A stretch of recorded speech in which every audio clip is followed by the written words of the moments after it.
Magandang araw po mga kasabong. Engineer Sunny Magtibay ng Red Cobra Game Farm. Ayan po mga kasabong, next episode na po tayo.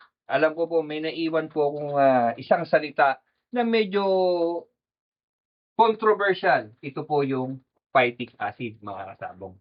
Actually, yung phytic acid po na yan, kaya ko po na gustong i-discuss, naging tanong din po sa akin yan ng mga kaibigan nating Cambodian.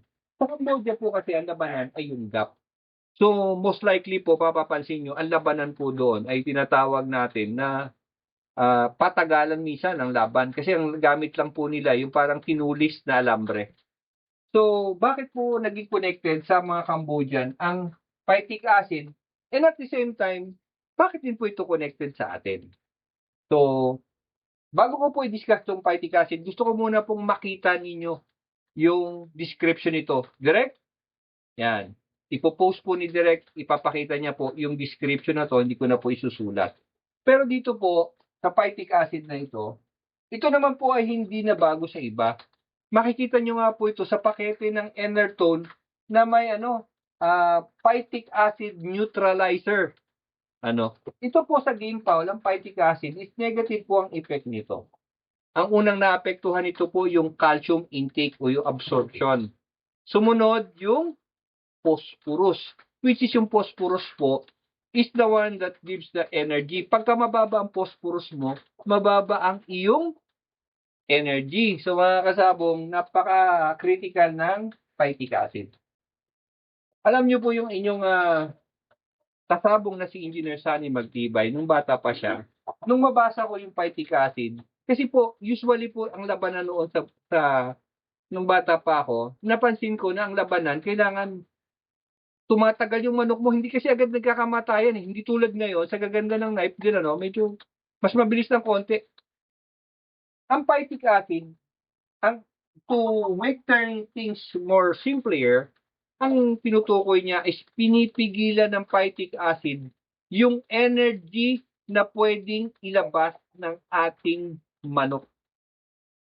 Anong effect ng engineer? Ibig sabihin, mapapansin nyo, may mga manok kayo na after 2 to 3 buckles, parang mahina na siya.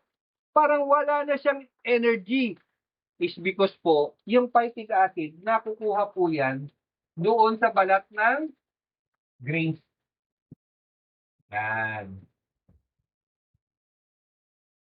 Impossible na eliminate mo sa grains. Kung mawawala mo talaga lahat yan, mga kasabong, I would say, 10 minutes ng paluan,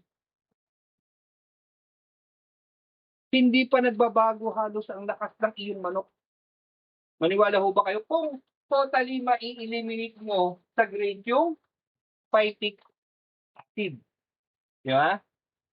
Di ba? Kanina nga po sinabi ko, isa sa malesyon ang phytic acid is by soaking. Ibababad mo yung grains mo. Kaya di mapapansin yung mga kasabong, merong iba ang ginagawa nila, lalo na yung mga malalaking grains, ginigiling nila, tapos tinatahip or inaalis yung balat. Kasi po, ang balat, naandoon ang phytic acid. Diba? Hanggang ko nga, tinanong ko pag mo tinatahipan, inaalis yung grains. Ang sabi lang po niya nakita ko lang tubos pero hindi po. Ang ibig sabihin po noon, gusto natin na i-eliminate yung phytic acid sa grains. Ayan. Ngayon, nung bata pa po ako, nagkaroon po ako ng experiment. Let me, kung possible lang. Yung grains ko, ang ginawa ko, nakalagay po kasi sa mga pag-aaral, pagka pinakuluan mo yung grain, 3 to 5 minutes boiling, nalilisin niya ng malaki ang phytic acid. So, unang try ko po niyan, medyo matagal lang po ang yung tinatawag na makapag-adjust yung ating mga manok. Minsan po, it takes 1 month. But after that, ang kita mo, yung fighting style, yung gilising ng manok mo, napakaganda. Ang bilis, ang ganda pati ng hipo nila. Kanya lang, katulad namin may mga farm, ang hirap po kasi siyempre, magpapakain ka 50 to 100 heads at the same time na kinokondisyon mo. ay papakuluan mo pa. Number one po, ang ginagawa dito talaga is pinakukuluan or gigilingin mo, alisin yung balat. Pero may mga maliliit na na hindi nakakasama pero basically hindi naman po masyadong, ah, gano'n na karami. Nalilesen na. And of course, sa Thunderbird po meron ho tayong produkto na may talagang sadyang lesser ang phytic acid, which is yung